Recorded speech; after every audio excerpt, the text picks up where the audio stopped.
Okay, so hello everyone. Today is Wednesday, uh, December the 6th, and this is our final paragraph in chapter 3 of the Innocent Perception Era and section 4, Era and the Ego.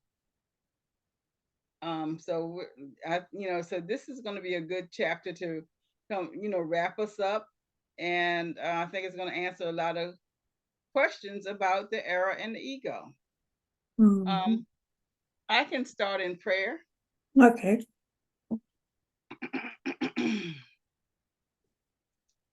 Yes, we open ourselves up to the wholeness and the oneness. We are open and receptive to creation source that flows through us, that is all that there is. And as we allow our minds and our bodies to become joined and aligned with source, we find ourselves in this space and time of wholeness. And in this moment, when we come to learn more about, in A Course in Miracles, about era and the ego, how we can allow ourselves to just drain out all that is unnecessary and build up all that we need. And with that, we find ourselves in so much joy and in so much gratitude because we are cleansed more and more and more, made whole more and more and more. And with that cleansing and with that alignment, this is where we release like a fountain all of our truth, all of our wholeness, all of our abundance, all of our mercy, all of our grace, all of the things that bring us wholeness, possibility, and peace. And with that, we say, and so it is. And so it is.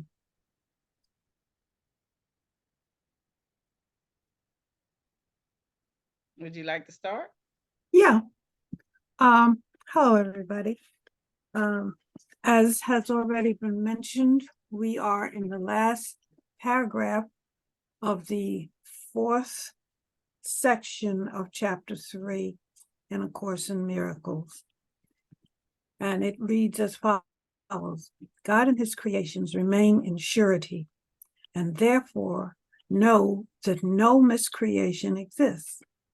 Truth cannot deal with errors that you want. I was a man who remembered spirit and its knowledge.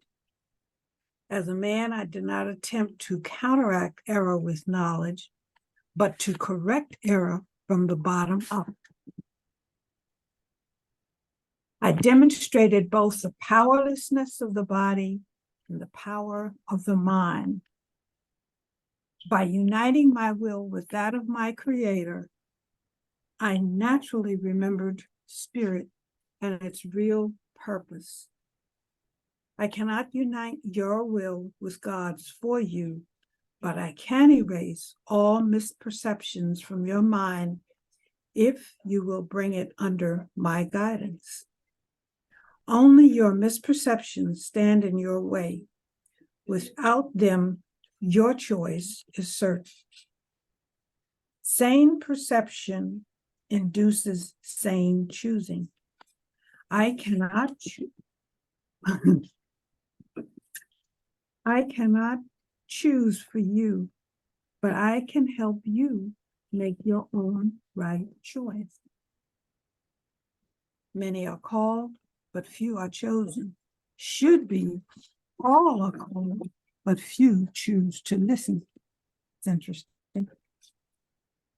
Therefore, they do not choose right. Wait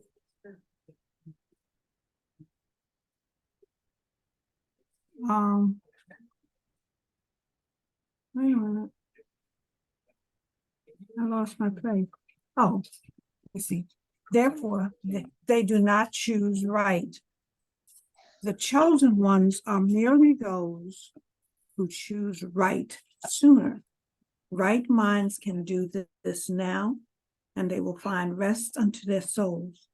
God knows you only in peace, and this is your reality. Wow. This is going to be a lesson today. Yeah, it's a good one. Yeah, really. God and his creations remain in surety, and therefore know that no miscreations exist. Wow.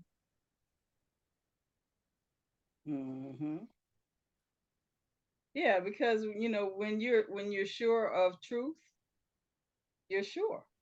Mm-hmm. And there's no doubt. no doubt. Yeah. And then you don't miscreate. And we live through we rise above what is miscreated. We recognize it quicker and sooner because miscreation is out there. Yeah. But we rise above whether it's our own miscreations that have come from the past, and we have we're learning from it, or anyone else's miscreations that we recognize, and we can rise above that, and we can be sure that it's not real, it's all illusion. Yeah. And I just realized I don't have my little cheat sheet. You want me to pause? Yeah, pause. Give me a second. Let me go get that. I need that. Okay. Well, I don't know. I can't get my mouse to work right. It won't let that bar drop down. Ugh. There we go.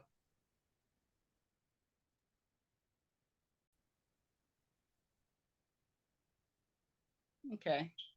Now that you got your cheat sheet. Yes, because my I'm looking up surety. Because most of the time when I've heard that term, it's been in relation to like finances. Yeah. Money matters. And I know that's not its only reason. And see, look at here. Thing even says surety bonds. A person who takes responsibility for another's performance of an undertaking. For example, they're appearing in court or the payment of a debt. So, and then of course it goes on to say money given to support an undertaking that someone will perform a duty, pay their debts, etc., guaranteed. The state of being sure or certain of something, that's the one we want.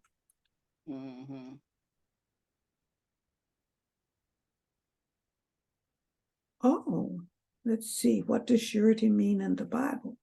One who becomes responsible for another. Christ is the surety of the better covenant. In him we have the assurance that all its provisions will be fully and faithfully carried out. All of it applies, actually. Yeah, the surety of the Lord's promises means that he will not and cannot fail to vindicate his servants. Now that's interesting. It's the indication here, it in parentheses it says 135:14, but it doesn't give the reference, and I'm going to assume they're talking about Psalm 135 verse 14.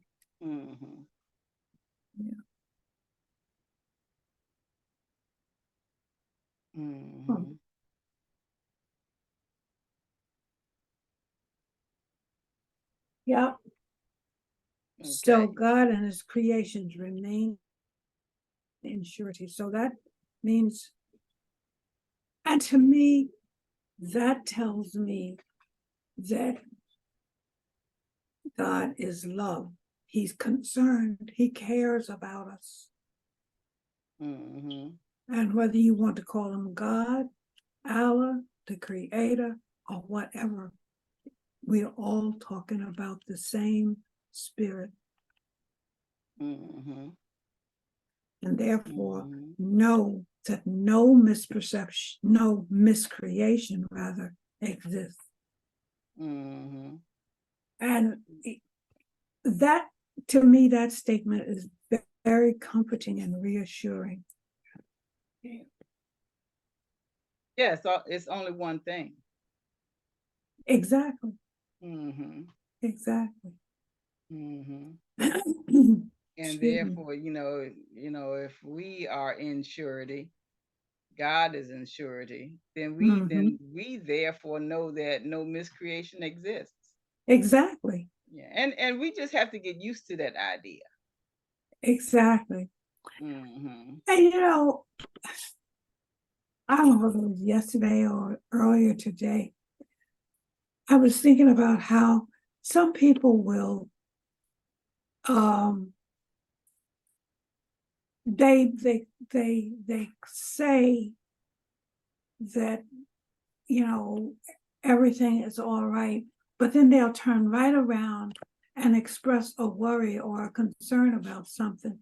And if they are that sure of God's, to express doubt or uncertainty about something, to me shows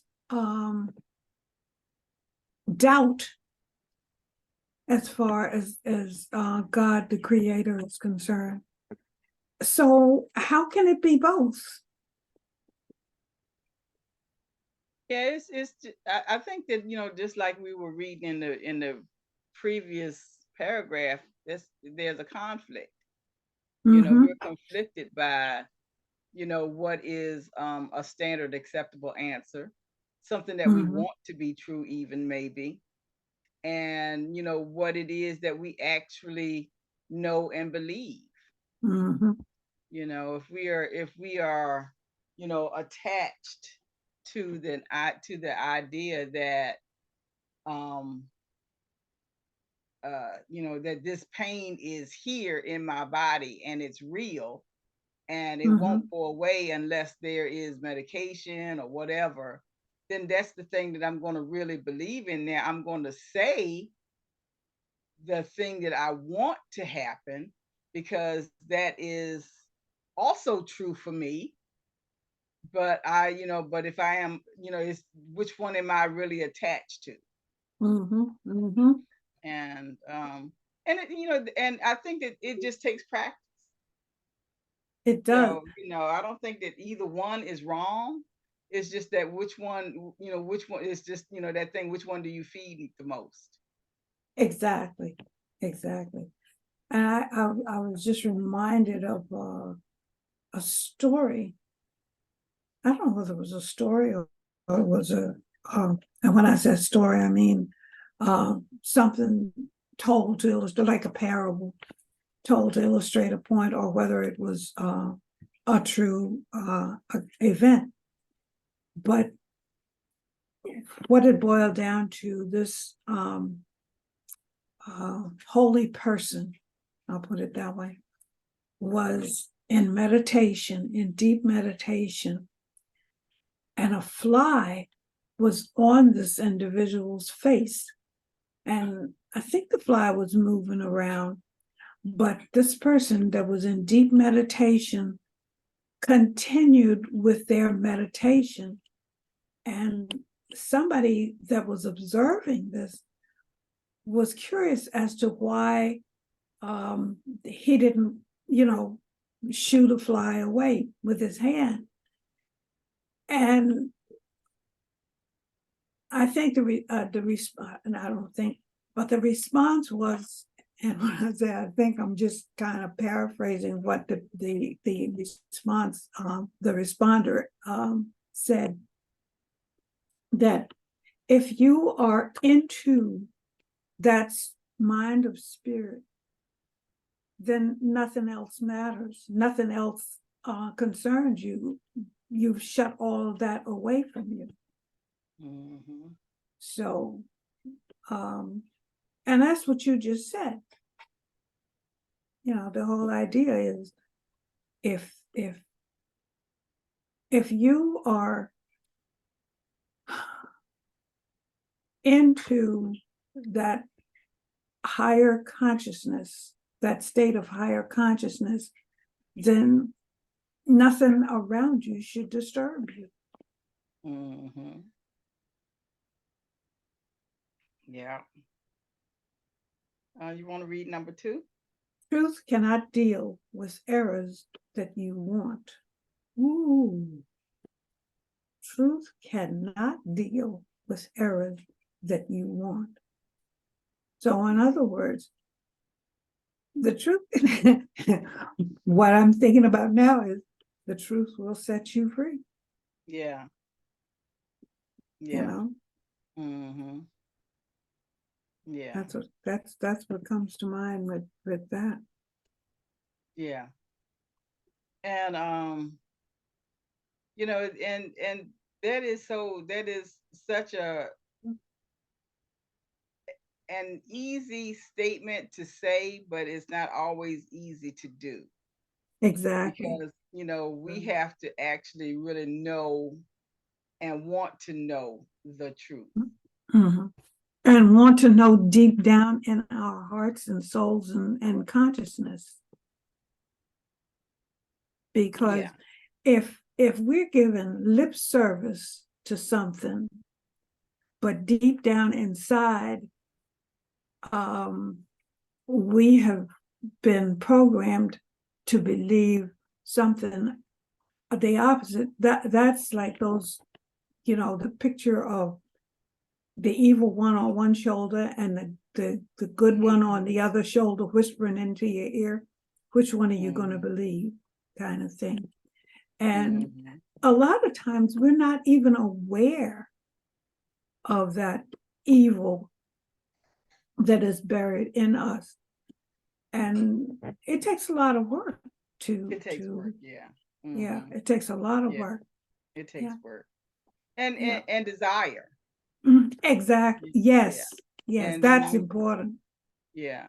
And then when you recognize it, you recognize that where we are in our own consciousness at the time, Mhm. we are still, until we get completely out of perception, we're still, we are still leaving the idea of perception. Mhm. So I have to, what I recognize as truth at the moment is still fleeting. I mean, I can recognize it, I can see it, I can hold on to it for a second, but I also have to realize that I'm still perceiving it as truth. Mhm. And the more and more I attach and align myself to it, I will, I will be more filled and more aware of truth and can apply it and live it more responsibly. And Mhm. then I realized that truth cannot deal with the errors that you want. You know, Mhm. yeah, it Yeah, can't deal with the error that I want. exactly. And not only what I want or what you want or anybody wants, truth can't deal with errors, period. Yeah, yeah, and it never does. You're right. Yeah, it never does, and it never has. Absolutely. Yeah. Yeah, absolutely. I'll read number 3. Okay. I was a man who remembered spirit and its knowledge. I was a man who remembered spirit and its knowledge. And that's kind of important too, because we have I guess in society, we have been taught what spirit is. So, um I think a lot of times our memories are based on what we have been taught. but within everybody, there's that inkling of what it is, and that's the thing that we remember. We remember, we bring ourselves back to remembering with that original thought. Mhm. And this is what Jesus is saying here, is that I was a man who remembered spirit and its knowledge. So what he's saying here is that um he just simply he always remembered. He always brought that back to the forefront. And that's what remembering does. And we don't have to make a decision on what it is that we remember. We are, we go back to that original thought, and over and over and over and over and over again, you know, so that our minds and bodies are in alignment with spirit. Mhm. Mhm. And What are your thoughts? going back to what you just piggybacking off of what you just said, we are taught things by people who at the time knows more than we do, but what they know has been taught to them by those who know more than they did at the time. And it goes, it's almost like the domino thing, and if what you have been taught is based on or comes from a source that has not done the work as far as digging out the knowledge and the understanding of something, they're going to teach you what they learned without any further what's the word I want to use? Without any further research on their own or independent research.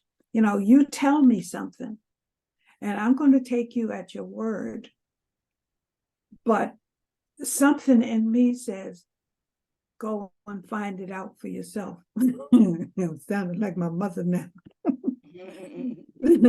But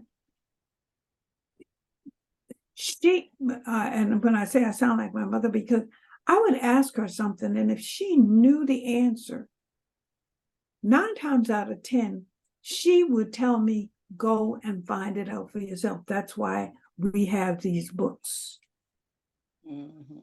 Rather than, because she knew that when you go and find it out for yourself, you know it then. If you do the research, you know it for yourself. Wherein somebody telling you something, it has to be repeated more than once in order for that, whatever that is, that truth, and I'm using the word loosely, the longer it will sink in. It will take longer for it to sink in. And that's why it has to be repeated over and over again. But when you go and do the research and find out for yourself, there's no doubting. There's no because I don't know if I still can do it, but I know that when I was trying to memorize something for some reason or other, I could see the page and the exact place on the page where just information that I had been looking up or that I've been researching appeared. And when I go looking through the book, I will be looking at the book. I might not remember the page number, but I remember, and if it's an open book, I know if it's on the right page or the left page. And I'll know whereabouts on the page it was. And if I can't find it, something has gone awry. In other words, I didn't remember too well. Mm-hmm. If you understand what I'm trying to say. I do. Mm-hmm. Yeah. Because our minds are picture takers, Mm-hmm. you know. It Mm-hmm. takes pictures, you know. Mm-hmm. Exactly. Yeah. Like I I'll said, read number 4. okay. As a man didn't, were you about to say something? I'm sorry, did I cut you off? No, go ahead. Oh, okay. As a man did not attempt to counteract error with knowledge, or a man, as a man, I did not attempt to correct error with knowledge, but to correct error from the bottom up. And I think that this right here is the crux of it. In Mm-hmm. Now they're calling it deprogramming. Mm-hmm. Um, that we are, you know, what we have to correct it from deep down, Exactly. and and In other not words, just from the surface. right. In other words, dig it out of our subconscious and let it go. Mm-hmm. Mm-hmm. Well, sometimes we have to investigate it and see what it is. Yeah. Yeah. And And I think that's what that really means, to correct error mm-hmm. from the bottom up. Yeah. Mm-hmm. Yeah. Yeah. And this is what he was saying. He did not attempt to correct error with knowledge. So, he didn't put more stuff in. Mm-hmm. He went in to take stuff out, Mm-hmm. to investigate, to see what it is, to um see, so he could actually recognize the truth of it, Mm-hmm. and then let it go. Mm-hmm. And it says, but to as a man, I did not attempt to correct error with knowledge, but to correct error from the bottom up. Mm-hmm. Mm-hmm. You want to read number 5? Okay. I demonstrated both the powerlessness of the body and the power of the mind. Mm-hmm. Wow. And I mean, we've already talked about this, because the body is powerless without the activity or the motivation of the mind, Mm-hmm. because it anything that we do, anything that we desire to have manifest in our life, has to start with a thought. And where does that thought come from? The mind. Yeah. So, Yeah. Mm-hmm. and even the beating of our heart, the pumping of the blood through our veins, we can consciously stop breathing. In other words, we can consciously hold our breath, but after a while, we're going to have to let go and start breathing again. And when I say consciously, that means that the mind is controlling our breath at that moment. But Mm-hmm. when we let go and let the mind, and there are some things that the mind does without us even consciously considering it or contemplating it. The mind just knows this has to be done, so it's going to happen. Mm-hmm. Like breathing, the beating of the heart, the pumping of the blood, those things that keep us going. Mm-hmm. Yeah. Mm-hmm. And this is what Jesus is saying, is that when I demonstrated both the powerlessness of the body and the power of the mind. He did that in tandem. Mm-hmm. He worked it both at the same time. Mm-hmm. Because when the main picture I see here is walking on the water. you Mm-hmm. know um gravity tells us that your body cannot walk on water, you know. However, if your mind is so in tune with higher consciousness, your body can do whatever you tell your body to do. Mm-hmm. And you have to believe that it will be so. Yeah. And this goes right back up to God and his creations remain in surety, and therefore know that no miscreation exists. Mm-hmm. I can't miscreate here in Exactly. this space because my body is exactly as light as it needs to be, and to um, accomplish this feat. And the more I understand, the awareness of it, the physics of it, the math of it, the love of it, why, the reason that I'm even attempting it in the first place. You lift yourself up into all of higher consciousness, and you allow your mind to be the guide. Well, you allow your spirit to guide your mind, and your mind guides your body. Mm-hmm. Mm-hmm. That's but you have to, those things have to be corrected first. Exactly. Yeah, we have to And we have to have that attunement. exactly. And he demonstrated it with the many in many ways Oh, many during his ways. during Yeah. yeah, during his ministry. Oh yeah, every way Mm-hmm. he Mm-hmm. demonstrated it. He demonstrated Yeah. the same thing over and over again. Yeah. Yep. Whether it was Mm-hmm. raising somebody from the dead, or giving somebody some loaves and fishes, or telling somebody where to go get your tax money from. Exactly.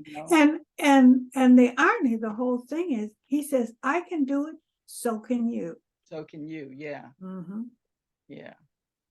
Not only so can you, that's what we should be doing. Exactly. Yeah. Exactly. But um I think sometimes we allow worldly forces on to influence us or to make us doubt ourselves. yeah, and it, but it, just like we were saying earlier, it has to come with habit. This is something that we have to do habitually, Exactly. every day, all the time. Constantly, Yeah, constantly. constantly. Yeah. Yeah. Constantly. And that's probably what he meant when now I think it was in one of Paul's epistles, letters that he wrote. But the pray unceasingly, Yeah. Pray without ceasing. Yeah. Mhm. hmm um Where are we? I demonstrate both the Number person. 6. Yeah. Okay, I can read it. Okay.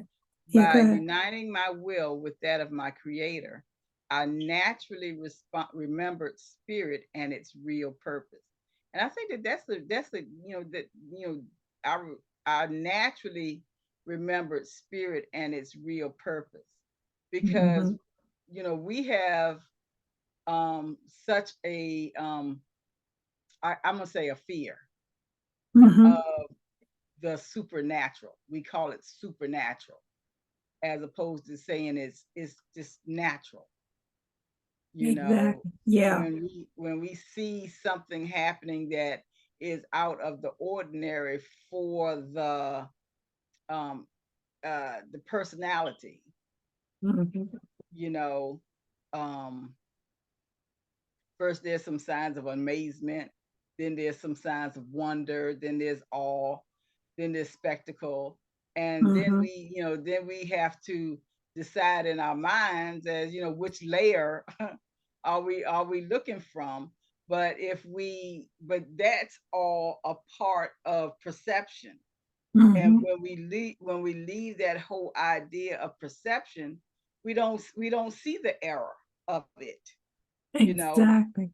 we only see that um that this is what is natural. Mhm. This is the thing that is, my natural thought is here, Mhm. and I don't have to make it up. I don't have to, pretend. I don't have to fear. I don't have to, support, from a physical standpoint. All I have to do is just be. Mhm. Mhm. And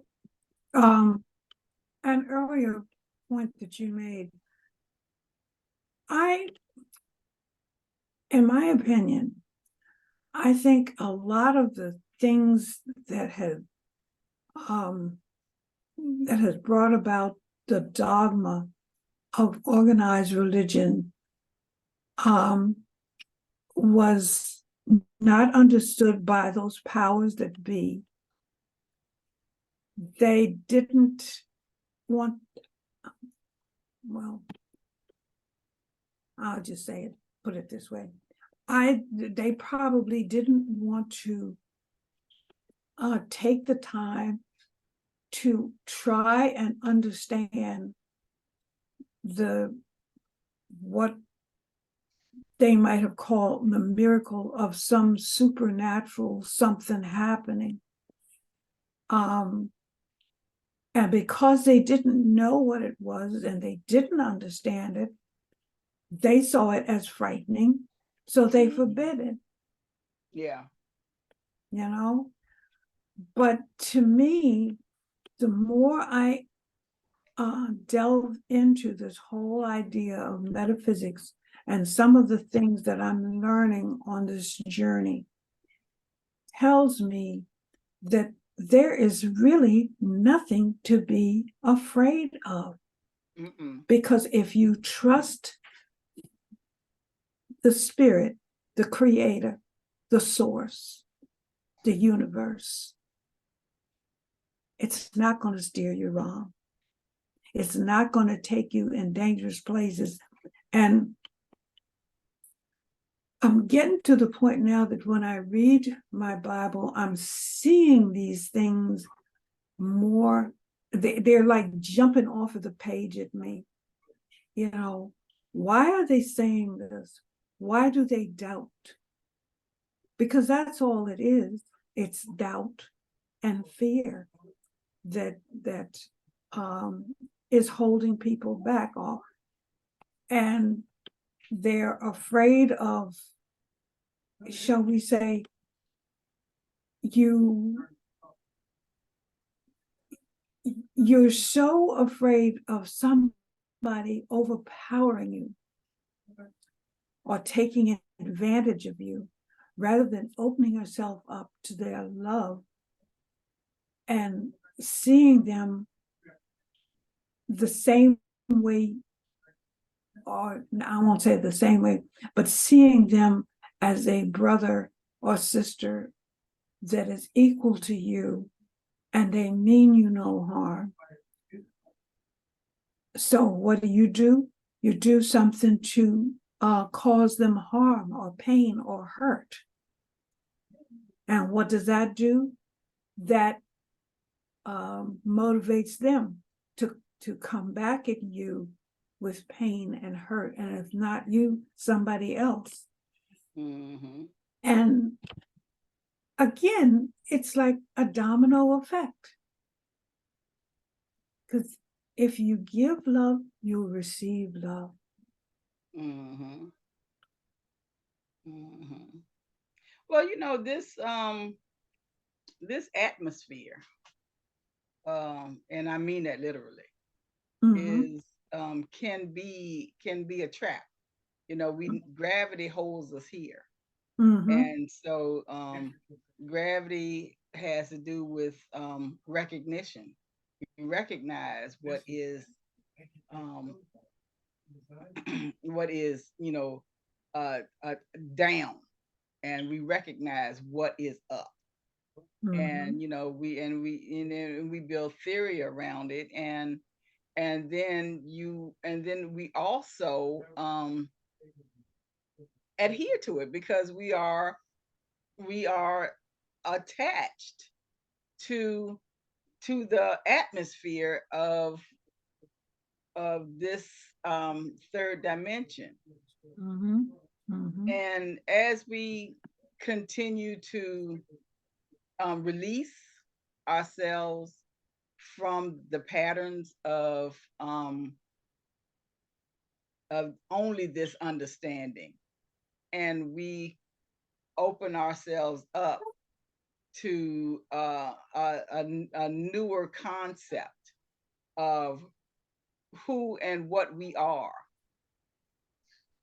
And we just, the release is so important, to Mhm. release ourselves from doubts and fears and negativities, or old patterns, or you know misconceptions and miscreations. Whether when we see something on the news, we automatically believe it because Mhm. this is something that we see, but that's still part of the pattern of this third Exactly. dimension. As we release ourselves from that pattern, we'll be able to see the love that's in that thing. Mhm. Because whether it looks, no matter how bad it looks, there's still love at the core of it. Mhm. Oh, wait a minute. Somebody's trying to come in. Oh. Okay. Let me see if I can get it. It's Richard and Bevan. Okay. Hmm. Hey, Richard. I'm glad you made it. We are on sentence number 6. Number 6. Yeah. All right. Mhm. Soon as I'll catch up real quick. Good to see y'all. Oh, Good to wait a see minute. you too. Hold on. My little thing is on here. Let me get it off. Okay. Okay. Oh no, we're on 5. No, 5. Okay. Yeah. Are we on 5? Yeah. We're still on 5. Yeah. Yeah. Mhm. Mhm. Yeah, I demonstrated both the powerless of the body and the power of the mind. Of Yeah. mine. Yeah. So we were just about to go on to 6. The 6. Yeah. Gotcha. Yeah, that's what we were. So we're going to go on. We're going to go on to 6. Yeah. Go ahead. I'll catch up.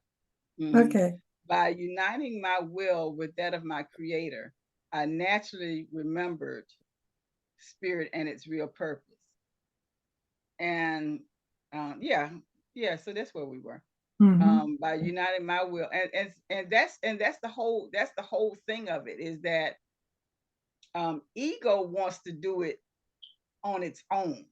Mhm. Our personality thinks that because we see the body moving and the body standing on water, or the body bringing in fishes and loaves, that's the personality that does it.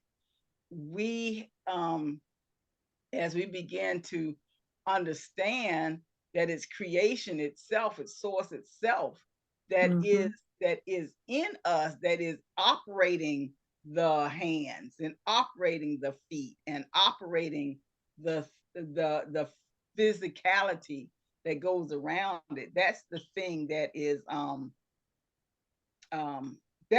we remember. That's the thing that we remember. It says, by uniting my will with that of my creator, I naturally remembered spirit and its real It's purpose. real purpose. Yeah. Yeah. And what that's telling me is that we have the power within us to do and accomplish the things that we were put here to do and to accomplish. We're spirits, first of all, but that spirit is in this body, this vessel that I call Harriet, that you call Penelope, that you call Richard. But at the same time, that spirit is, as I said, within this body, and it gives us the power to do and create things that others might see as being miraculous, or maybe they might think of it as that's not possible. But Yeah. when you Also, oh, go ahead. I'm sorry. no, go ahead. I was gonna say also that's how we've been operating all along. Mm-hmm. Mm-hmm. You know, we have been operating all along through mind. You know, our spirit is saying what the crux is. Mm-hmm. Our mind may, either through faith or through fear, attune itself to whichever is more dominant. If we're more fearful, then it's going to take us into miscreation, because we're going to perceive that that action as a either as a threat, or it's going to threaten us that, oh gosh, I can't do it, Mm-hmm. so now I'm threatened by it. Or if we do it, oh, look how great I am, look at how fantastic I am, look how wonderful I am, look how brilliant I am. Because if I am only doing that through perception, I'm not going to see it clearly as creation flowing through. And when I naturally remember that it's spirit flowing through, that my body gets to have this wonderful experience. My mind gets the pleasure, or the sensation of brilliance, because of what is flowing through. Exactly. And when you take the time to be still, that is during those times of meditation, and you focus inward, you can actually feel that spirit, that power, that energy flowing through your body. And we just need to learn to, when we are not in that deep meditative state, learn to use that energy to do the miraculous things that we can and are able to do, instead of letting the outside world cast shadows of doubt on the things that we say we want to accomplish or that we can do. Because when we allow that spirit that is within us to emit in the surrounding atmosphere, we can accomplish what does the Bible tell us? All things are possible. I can do anything. I can do anything through Christ who strengthens me. Right back up to this first sentence: God and his creations remain in surety, and therefore know that no miscreation exists. You ready to jump in anytime, Richard? I'm still trying to unpack a couple of things. Y'all are getting ready to go to 6? We're on 6. You're on 6. Okay. But whatever you see that you want to, discuss, just, yeah. Well, let me just 1 second. So God and his creations, talking about all of us, remain in surety, which I kind of get a sense of is sort of just in connection. Is that what we mean by surety? Yes. Okay. And therefore, know that there is no miscreation that exists. Makes perfect sense. Truth can't deal with errors that you want. So if you want the errors, if you're content with those, truth can't deal with that. Right. Got it. Mhm. I was a man who remembered spirit. I was a man who remembered spirit and its knowledge. Who is the I in that? Jesus. Jesus. Okay. yeah. Uh-huh. As a man, I did not attempt to counteract error with knowledge, but to correct error from the bottom up, which says to me that he's going to the source, not Right. dealing with the surface. Mhm.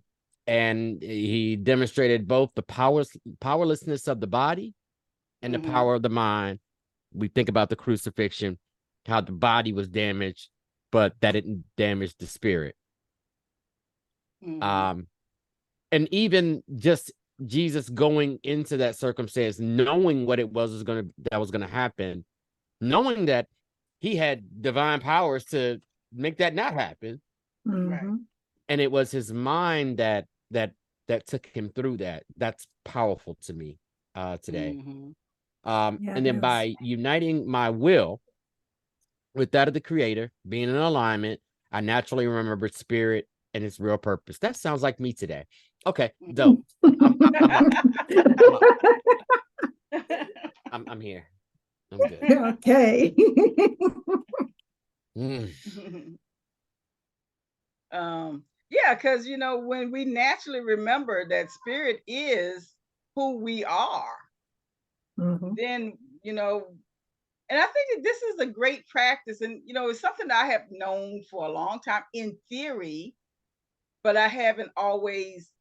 Yeah, well, yeah, I'm not gonna say I haven't always applied it, and I haven't always practiced it. Even right now, in my life, I'm allowing myself to uh to uh you know deal with physical pain, you know and I have accomplished so much through physicality before. So why is this pain? Why do I trust and believe in this pain so much? You know. So now so this is a perfect time for me to be coming in to here, because now I naturally remember my spirit and its real purpose. And it came back to me today so that I can um just just go back to maintaining my focus.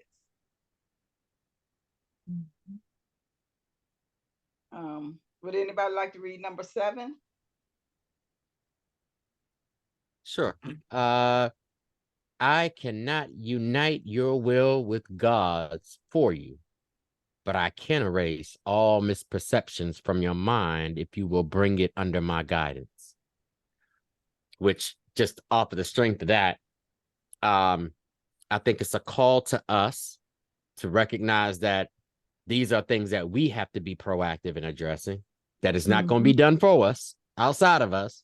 Mm-hmm. We have the power to do that. Um, and that he can't um he can't put us into alignment, but he can Guide uh us.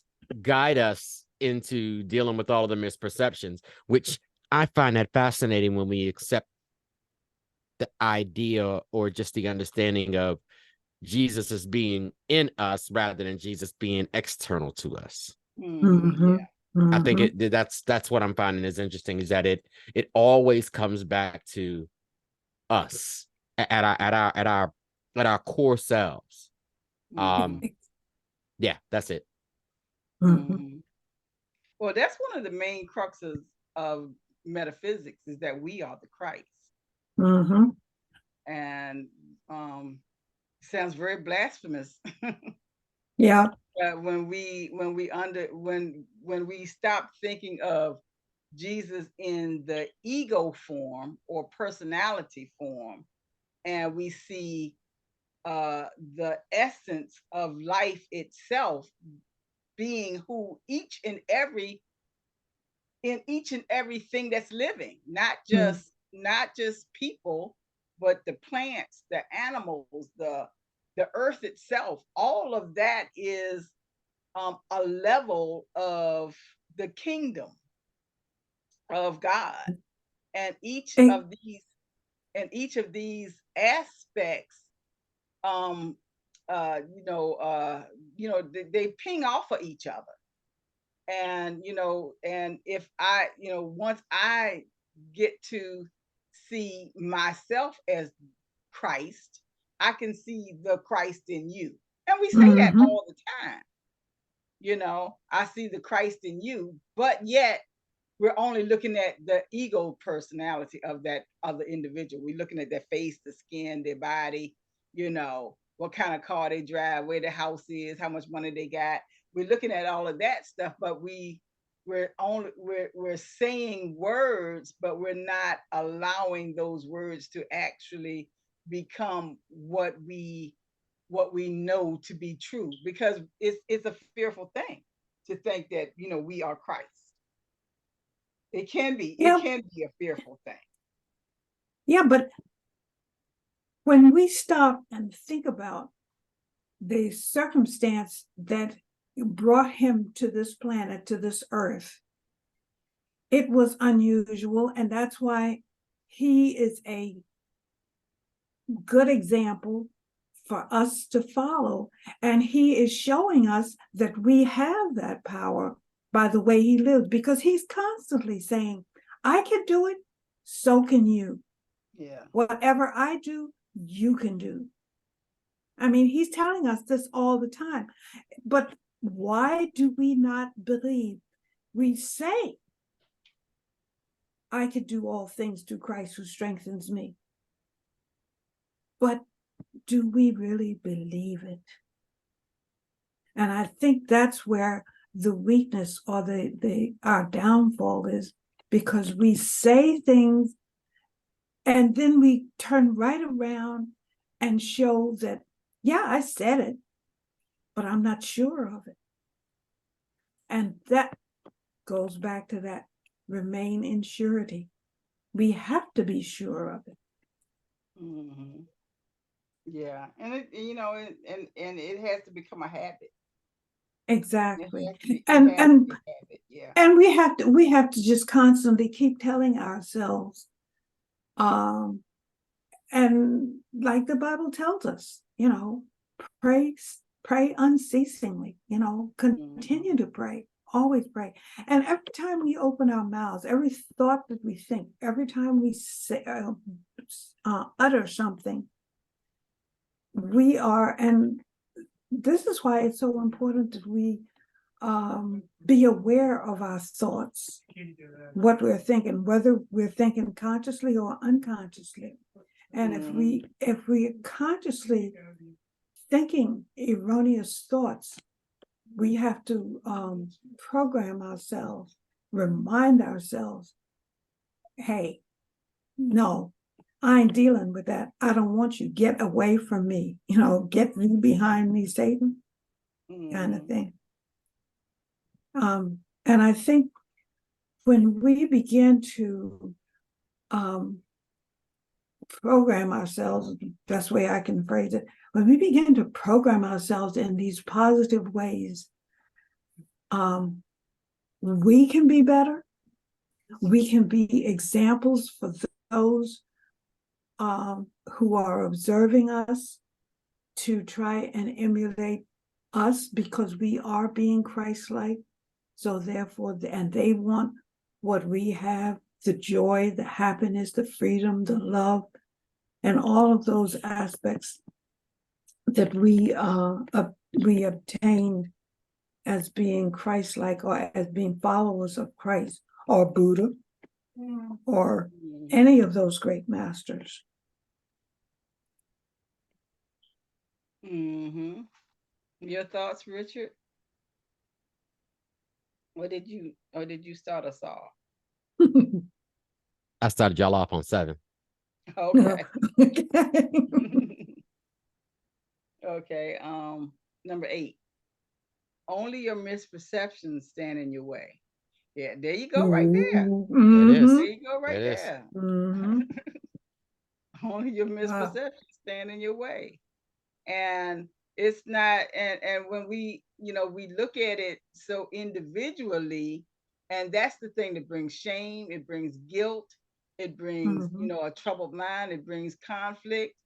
But when we see that it's everybody's misperception that stands in our way, but everybody's misperception is only one misperception, you know, Mhm. that we are not naturally seeing ourselves as, you know, we are not naturally remembering the spirit that is in us and its real purpose. Mhm. Hmm. Mhm. Yeah, I mean that's the only thing that's in your way, right? Is the misperceptions, and what's crazy is that we have the power over that. Yeah, Mhm. yeah, yeah. And but you know, just like Harriet was saying earlier, it takes work. It takes work to overcome, you know, my own BS compared to, you know, the world's BS. Because we Right. do have to live here in this world. So we do have to respond to whatever is happening in this world. You know, so we get thrown off guard quickly, you Mhm. know, so so we have to automatically bring us back to that place of surety, understanding that we have no there is no miscreation, but we have to be quick about it. We have to um always be there. We have to always be aware. Mhm. Mhm. Yeah. um uh and number 9 is without them your choice is certain. Yeah, because without this misconception, you know, uh yeah, because I think that everybody wants there's not a person in this world that does not want to have a good life. It's just how they are perceiving what a good life is. Mhm. You know, if I think that, you know, money and riches make me have a good life, I will kill you so that I can get some money and riches so that I can have a good life. You know, or I don't care if you die so that I can Mhm. have a good life, because I'm not perceiving your good, I'm only perceiving mine. Mhm. But when Mhm. we allow ourselves to to live without misperceptions, anybody's misperception, Mhm. you know, um, without them, your choice is certain. Exactly. And I find it interesting when you look at history, the so-called intellectuals of bygone eras or times considered Africans and Native Americans, they call them savages. But in essence, I mean, they had their problems too, but in essence, they saw the creator in everything, whether it was the trees, the grass, the animals, the rocks, the mountains, everything was and certain areas of the earth itself, the ground, the very ground that we walk on, certain areas they saw as being sacred, and you had to honor that.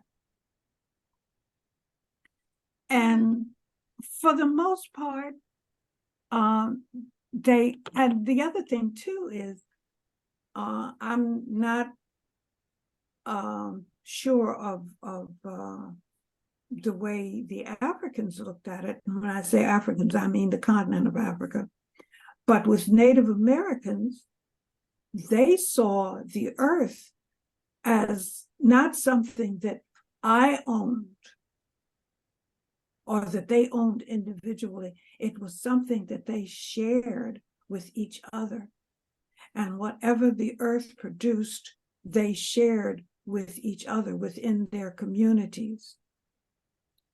Yeah, Mhm. they had their little tips as to, but you know, But at the same time, they saw, in other words, the Native Americans, they would move from one place to the other, depending on their need for food, clothing, and shelter. And they adapted to the environment of wherever it was that they were, so that everybody was satisfied. There's an African tale story in which in a village, and of course, in many of the indigenous societies, monogamy was not part of their culture. A man could have more than one wife, and in some cultures, a woman could have more than one husband. But the story that I'm thinking about is where this hunter would go and provide for his wives. And the story goes that he had 2 wives, and when he came back, he would divide what he had killed between the 2 wives with the instruction, and his instruction was spread your fingers. And what he was trying to tell them is share this and it will come back to you. Well, he went hunting one time, didn't return, sent some men from the village to go and find him. And when they came back with the news that he had been killed by a wild animal, the people of the village went to one wife, supported her, consoled her. The other one was left alone. And they kind of, just didn't bother with her. And one day she went to the wife that was getting all the attention, wanted to know why. And the wife asked her, he says, well, what did he tell you when he gave you what he had brought back?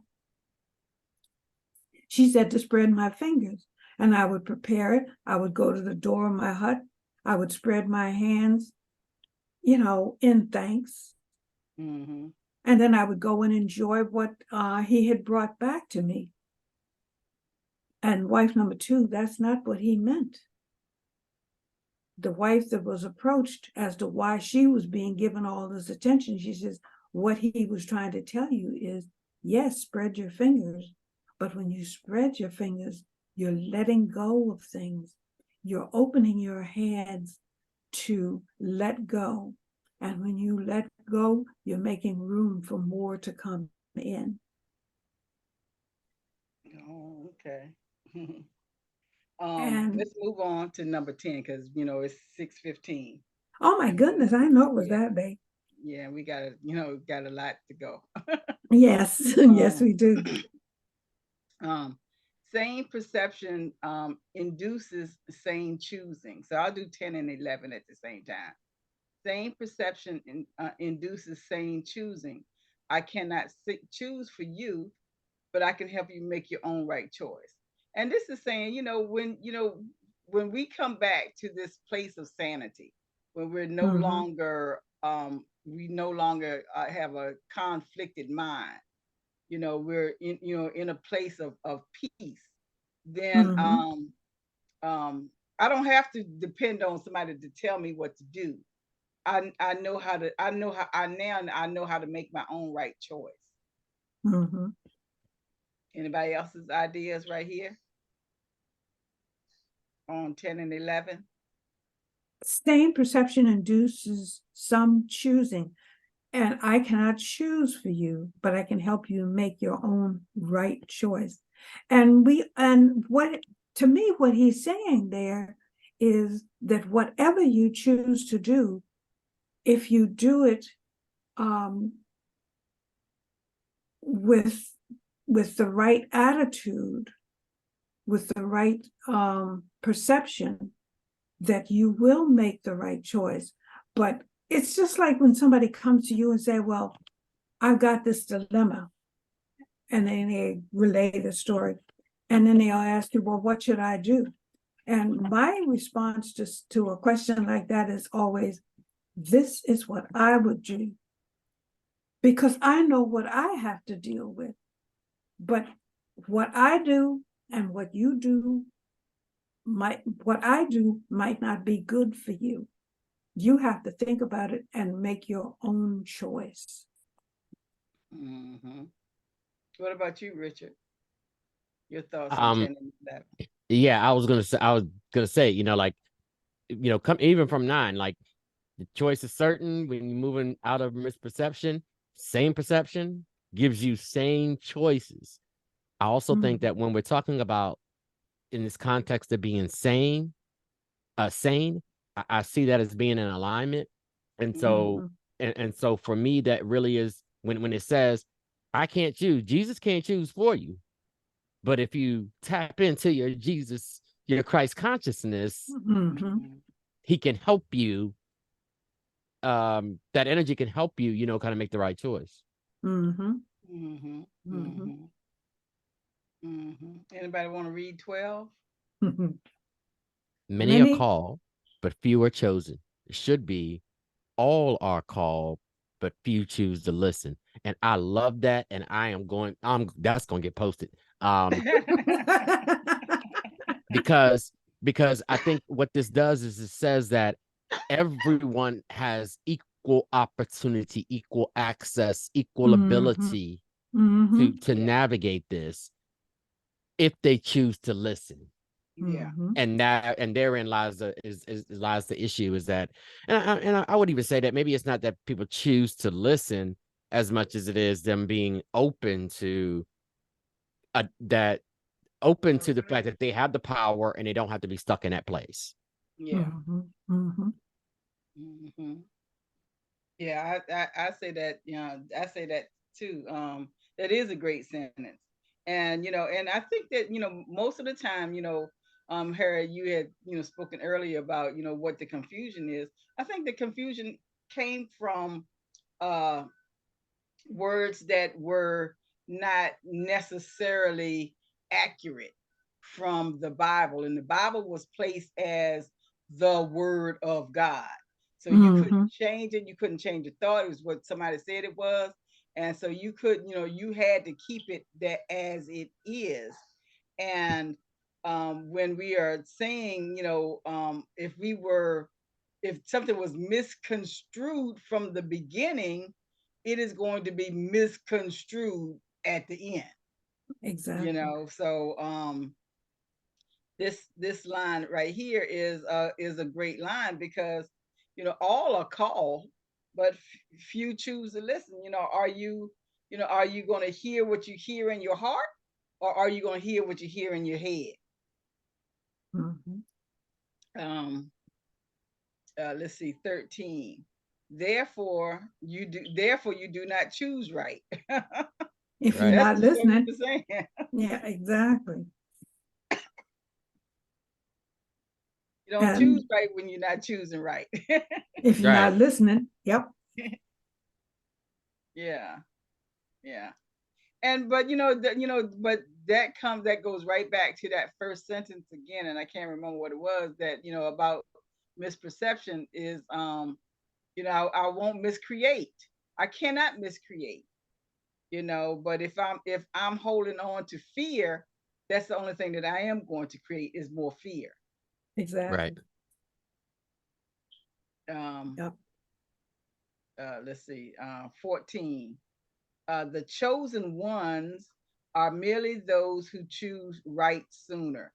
Oh my gosh. So many people need to hear that because Mhm. I think the world that would rest the world because so many people are basing something on what is chosen. Chosen people get to live here.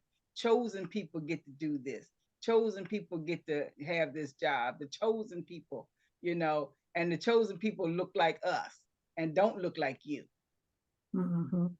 Mhm. So when we get past this idea that the chosen ones um, are merely those who choose sooner, when we get to that idea, that yeah, I chose sooner. I chose truth sooner, you Mhm. know, and so now I can see truth clearer. I can, you know, I can see through my Christ consciousness. I can see you through my choice as you are. Exactly. I see the Christ in you. Yeah. Mhm. But the thing I like Yeah. about this one is this sort of notion, because you're right, Penelope. There's a lot of people, even within the spiritual community, that's being divisive.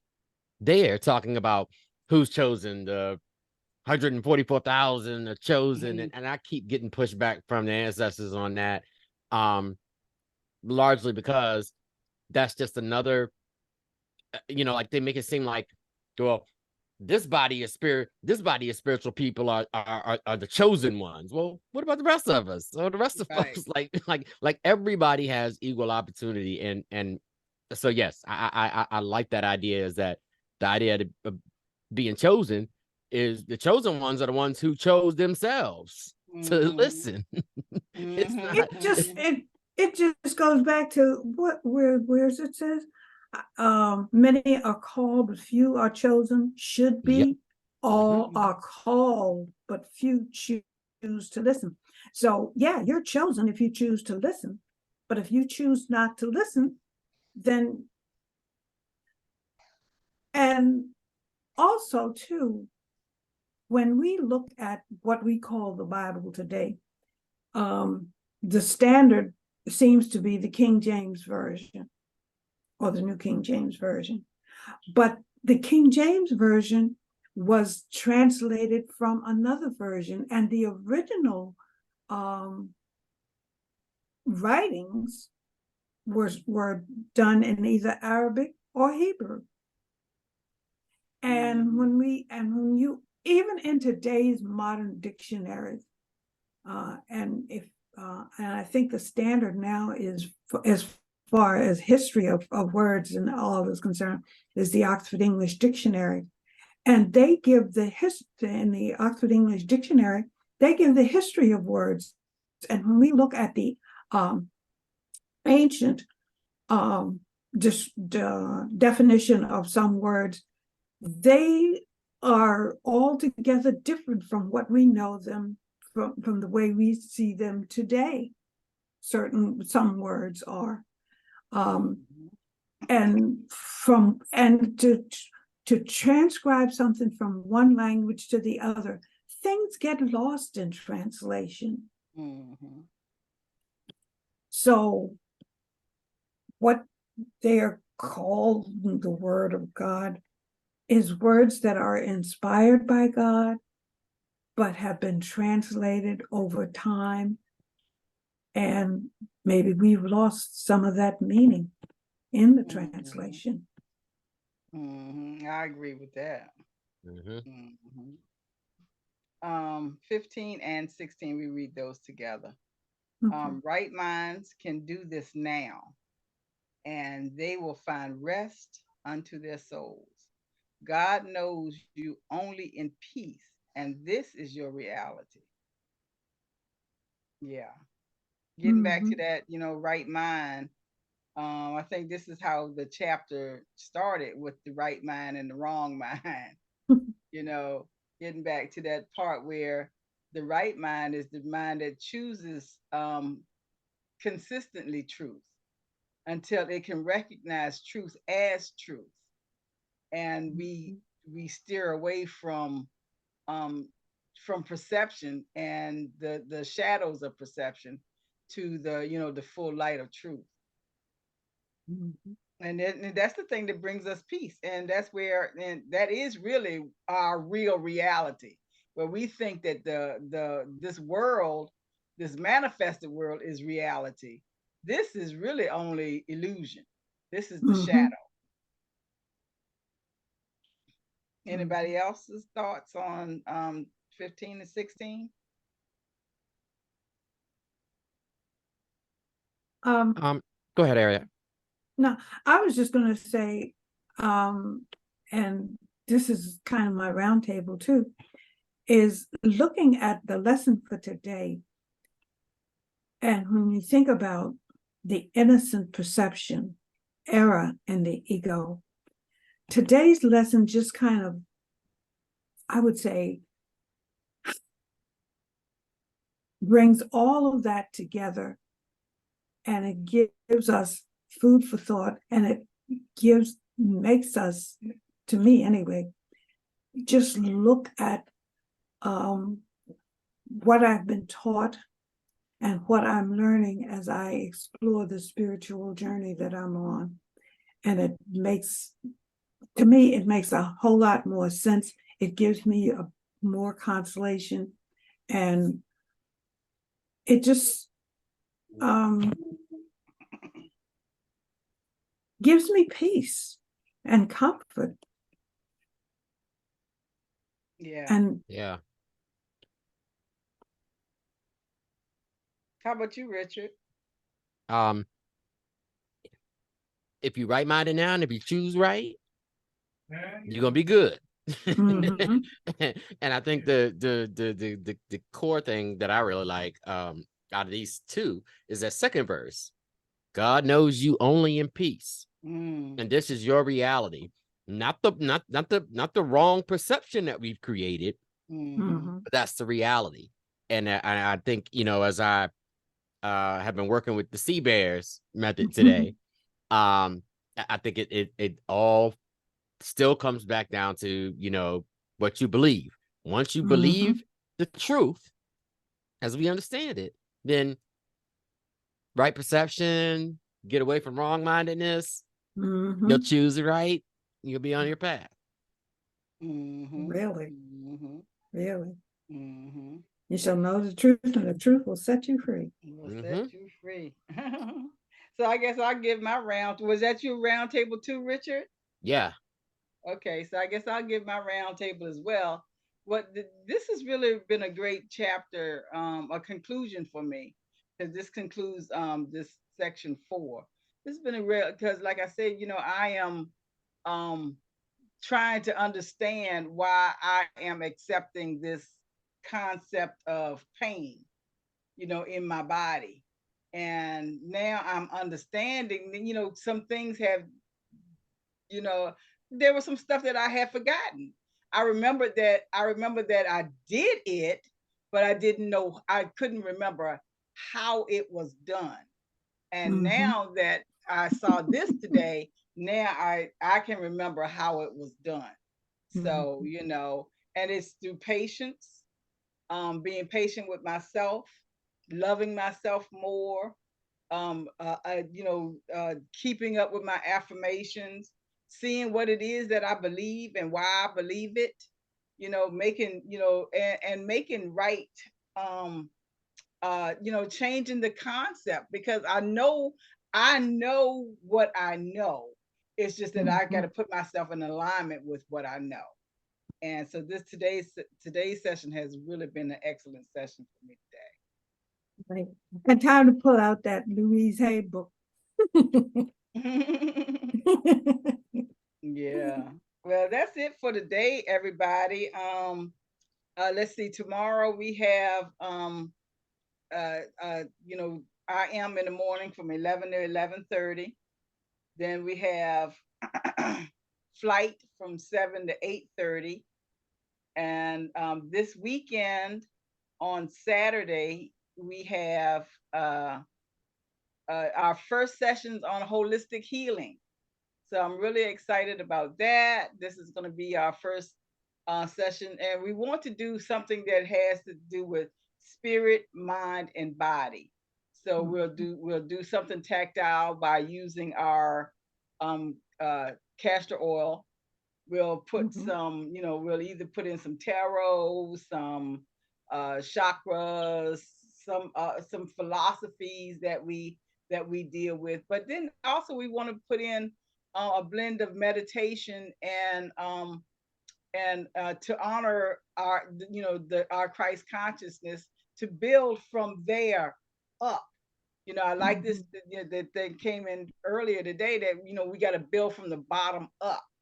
So, you know, mhm, we got to get rid of all the junk that we have trusted in and believed in, and, you know, and spread, and all of the misconceptions.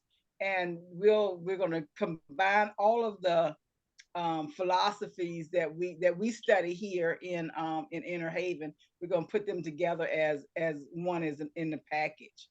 So we're starting off with castor oil, everybody, this month. So if y'all get some castor oil and probably some cloth, so that we can I know one of the things that we had talked about doing was having some compresses.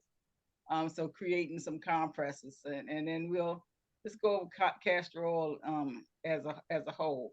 Then on Sunday, the next Sunday, Sunday coming is tarot group.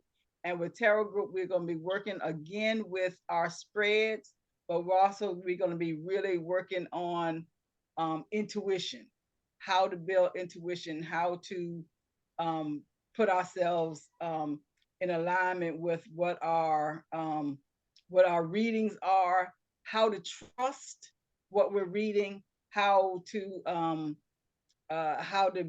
build confidence in your cards and what your cards are telling you. So that's it for this week, and going into early next week, unless anybody has anything else that they want to discuss. Hey, Richard. Yes. Would you like to do a Sea Bears for our Inner Haven? We have a yearly, our anniversary is on February the 24th this year. Would you like to give like a little Sea Bears introduction? Sure, absolutely. Yeah. Matter of fact, I was getting ready to tell y'all, I'm getting ready today, maybe tonight, to promote. I'm going to do a Sea Bears one on December 28th from 6 to 7:30. Okay, December 28th. Yeah, so the way that this is set up is that I've recorded a pre-content video, so just a video that just explains the Sea Bears method, and then I'll have a hour and a half workshop where people who register and whatnot, they'll get the link to see the video before the session. So when we come into the session, I'll do a brief recap, and then we'll go right into a application, and it's actually going to go a little further, I think, than what we may have gone to before. It'll just maybe just be more clear. But yeah, I'd be happy to do it again, and I would do it in the same sort of format. Send the video beforehand, and then let's actually spend an hour and a half applying it, and like really using a bunch of different circumstances and discussing those and walking through the process. Okay, super cool. So I'll remind you that, and you're going to send us links for the yes for the 28th. For the 28th, yeah. And actually, I'll when I post it, I'll make sure I tag you all in it. Please. Okay. Thank you. Sure. Thank you. Well, that's it for us this evening, everybody. Would anyone like to close us out in prayer? I can. Okay, go ahead. Okay, let us close our eyes. Take in a full, deep, cleansing breath.